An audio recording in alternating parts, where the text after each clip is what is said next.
احادیث مبارک کے اندر دجالی سسٹم کا آغاز بہت جلد ہونے والا ہے، کیونکہ یہ سسٹم لوگوں کی لمٹ ٹیسٹ کر رہا ہے اور یہ آہستہ آہستہ آگے بڑھے گا۔ لوگ اس کے خلاف احتجاج تو کریں گے، لیکن کچھ وقت کے لیے یہ رک بھی جائے گا، لیکن ختم نہیں ہوگا۔ مطلب یہ وقت حدیث مبارک کی پیشن گوئی کے مطابق آ کر ہی رہے گا۔ اور خوشخبری یہ ہے کہ حدیث مبارک کے اندر اس فتنے سے بچنے کا طریقہ بھی بتایا گیا ہے،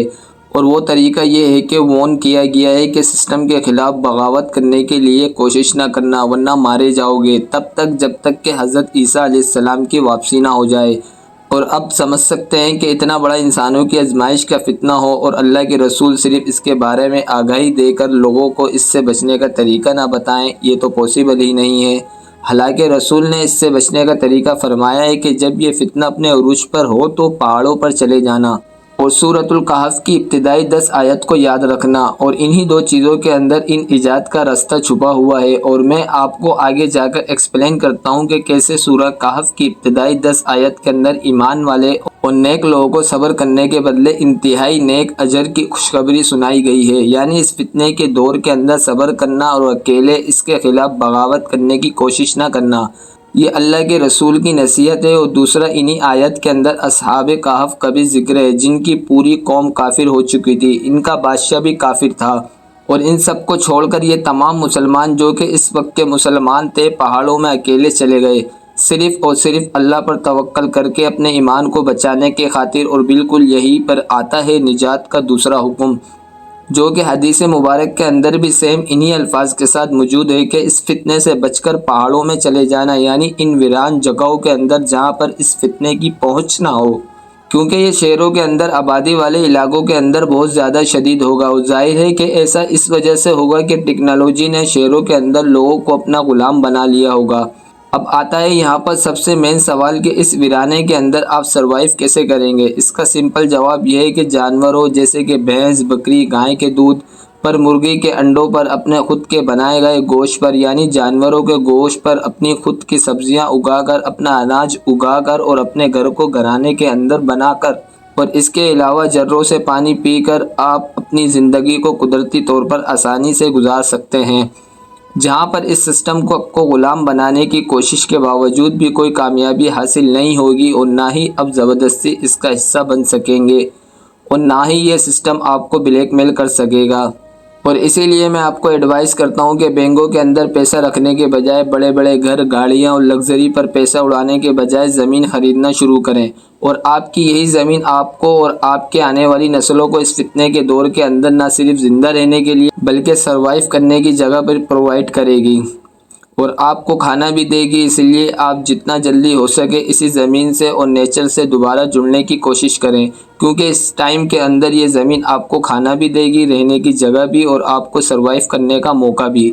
اس کے علاوہ جو باقی اسٹیپس ہیں جن کو قرآن و حدیث کے اندر بیان کیا گیا ہے، جن چیزوں کو آپ کو زمانے کے اندر پکڑ کر رکھنا ہے اور اپنی آنے والی نسلوں کو ایمان کو بچانا ہے، وہ اسٹیپ بائی اسٹیپ یہ ہے کہ اللہ پر یقین کو مضبوط کرنا کہ یہ آزمائش ہے جو کہ گزر جائے گی، اس سے خوف نہیں کھانا، گھبرانا نہیں، اور جو شخص اس آزمائش کے اندر ثابت قدم رہے گا اللہ تعالیٰ اس کو اتنا ہی بڑا جنت کا اجر بھی عطا کرے گا۔ حدیث شریف میں آتا ہے کہ نبی کریم صلی اللہ علیہ وسلم نے فرمایا کہ جو شخص دجال کے زمانے میں اس کو پہچانے گا، دجال اس کو کوئی نقصان نہیں پہنچا پائے گا، لیکن جو شخص شک کے اندر مبتلا ہوگا وہ ہلاک ہو جائے گا۔ یعنی اسی شیطانی وسوسے پروپیگنڈا کا شکار ہوا تو سمجھے کہ آپ نے اللہ پر یقین کھو دیا، اور آخرکار اس کا بنایا گیا سسٹم اس کو ہلاک کر دے گا۔ اور آج کے زمانے میں آپ اچھی طرح سے جانتے ہیں کہ آج کا ماڈرن انسان انفارمیشن اوور لوڈڈ کے اندر جیتا ہے، یعنی ہر طرف سے نیریٹیوز آتے ہیں، ہر طرف سے کوئی نہ کوئی نیوز آتی رہتی ہے۔ جن کا ایمان مضبوط نہیں ہوتا وہ ان چیزوں کی وجہ سے بہت ہی جلدی کنفیوز ہو جاتے ہیں یا پھر وسوسوں کا شکار ہو جاتے ہیں۔ پر اس دور کے اندر پختہ ایمان کا مطلب ہے کہ اللہ کی توحید پر، رسالت پر اور آخرت پر ایسا یقین کرنا جو کہ کسی نئے نظام یا پھر نئے خدا کے دعوے سے متزل نہ ہو اور کسی چٹان کی طرح اپنی جگہ پر کھڑا رہے۔ دوسرا اسٹیپ بتائی گئی نشانیوں کے ذریعے اس کو پہچاننا۔ صحیح مسلم 2934 کے اندر آتا ہے کہ اللہ کے رسول نے فرمایا کہ دجال کے ماتھے پر کاف ر لکھا ہوگا، جس کو ہر مومن چاہے وہ پڑھا لکھا ہو یا پھر ان پڑھ وہ آسانی سے پڑھ لے گا۔ پھر صحیح بخاری اور صحیح مسلم دونوں کے اندر آتا ہے کہ دجال کانا ہوگا، پر اللہ کانا نہیں ہے، اس کے ساتھ جنت اور جہنم ہوگی، اور اس کی جنت دراصل جہنم میں اور اس کی جہنم دراصل جنت ہوگی۔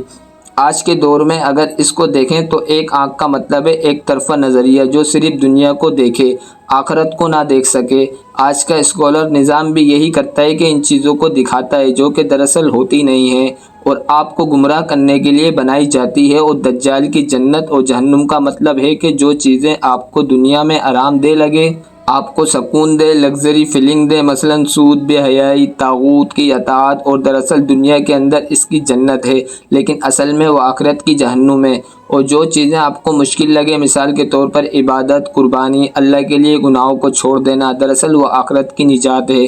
آپ جانتے ہیں کہ دجال یہ دعویٰ کرے گا کہ وہ خدا ہے، لیکن حقیقت یہ ہے کہ کوئی بھی حقیقی خدا اپنے بندوں کو نہیں بتاتا کہ دیکھو میں خدا ہوں، مجھے دیکھو، میری طاقتیں دیکھو۔ اصل خدا تو وہ اللہ ہے جو کہ دنیا کے سامنے اپنی نشانیوں سے ظاہر کیا اور انہی سے چھپا ہوا بھی ہے، لیکن اللہ نے فرق ہی رکھا ہے کہ عام عوام اس کو اس طرح سے پہچان سکے کہ یہ دجال اپنی نشانیوں سے عام عوام کے سامنے بالکل واضح ہوگا، خاص طور پر مسلمانوں کے لیے جس کو آپ کو بس پہچاننا ہے، اور آپ آنے والی نسلوں کو یہ انفارمیشن فیڈ کر کے جانا ہے تاکہ وہ اپنی اگلی نسل کو یہ انفارمیشن پاس کر سکے۔ اس کے بعد اگلا اسٹیپ جو آپ لے سکتے ہیں وہ یہ ہے کہ مکہ اور مدینہ کی طرف ہجرت کرنا، جہاں پر وہ داخل نہیں ہو پائے گا۔ حدیث میں آتا ہے کہ دجال مدینہ کے اندر داخل نہیں ہو سکے گا کیونکہ فرشتے اس کے راستے کو روکیں گے۔ حدیث میں آتا ہے کہ جب تم تشہد پڑھو تو 4 چیزوں سے پناہ مانگو، اور پہلی چیز ہے جہنم کے عذاب سے، پھر قبر کے عذاب سے، نمبر 3 پر ہے زندگی اور موت کی آزمائش سے، اور چوتھے نمبر پہ ہے دجال کے فتنہ کے شر سے۔ اور آپ کو دنیا کے اندر صرف خود کو بچانا نہیں ہے بلکہ اس کی دجالی اکنامکس سے بھی خود کو بچانا ہے اور اس کا حصہ بننے سے خود کو روکنا ہے۔ یعنی آج کے دور کے اندر سود، بے حیائی اور علماء سوء کے تربیت سے بچنا، اور فتنوں کے زمانے کے اندر مسلمانوں کی امام یعنی امام مہدی اور علماء کلام سے جڑے رہنا، دنیا کی محبت کو کم کر کے زہد اختیار کرنا، اور پھر سب سے امپورٹنٹ کام جو کہ میں نے اوپر بھی بیان کیا ہے کہ امام مہدی علیہ السلام اور حضرت عیسیٰ علیہ السلام کی واپسی کا انتظار کرنا۔ دیکھیں، ایک مومن کا کام مایوس ہونا نہیں ہے کیونکہ دجال کا خاتمہ یقینی ہے، یہ اللہ کا وعدہ ہے، لیکن اس انتظار کا مطلب یہ نہیں ہے کہ ہاتھ پر ہاتھ رکھ کر بیٹھے رہنا، بلکہ وارن کرنے کا مطلب ہی یہ تھا کہ ابھی سے اپنے آپ کو ذرا اور اپنے گھر والوں کو اور اپنی جماعت کو تیار رکھیں، اور اس فتنے کے زمانے کے اندر جو امام مہدی علیہ السلام کی فوج میں شامل ہونے کا اہل ہوگا وہ وہی ہوگا جس نے پہلے سے تیاری کر رکھی ہوگی۔ آپ صلی اللہ علیہ وسلم نے فرمایا کہ دجال کا فتنہ نوح علیہ السلام کے بعد سب سے بڑا فتنہ ہوگا۔ آپ اسی بات سے اندازہ لگائیں کہ اس کے لیے تیاری کرنا کتنا ضروری ہے، اور ان تمام اسٹیپ کو سمجھانے کا مقصد یہ ہے کہ اس فتنے سے بچاؤ کا راستہ کوئی بن کر پہاڑ نہیں ہے بلکہ وہ روحانی، ذہنی اور معاشی آزادی ہے چونکہ اسلام نے ہمیں پہلے سے دے رکھی ہے۔